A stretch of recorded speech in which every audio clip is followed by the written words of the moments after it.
هاد الشتا تاع نهار اليوم اللي حضرتها معكم بالمناسبة تاع المولد النبوي الشريف.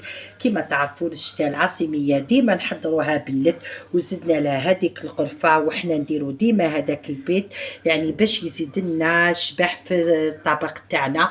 وبسم الله حبيت يعني نوريكم المرقة كيفاش جاتني خاطرة.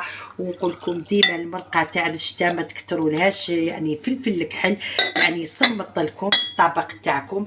وانا هنا نقول لكم بالمناسبه تاع المولد النبوي الشريف، ونقول لكم صحه مولودكم، كل عام ان شاء الله يعيدوا علينا بالخير والبركه. وانا نقول لكم ديما ان شاء الله اللي عنده صحته يتهلا فيها، واللي مريض ان شاء الله ربي يشافيه، وان شاء الله يرحم امواتنا واموات كل المسلمين ان شاء الله في العالم. ان شاء الله تاني ندعو لاخواننا في فلسطين، ان شاء الله ربي يرزقهم بالنصر عن قريب. وانا هنا ما بقى لي غير نقول لكم صحه مولودكم وفي امان الله.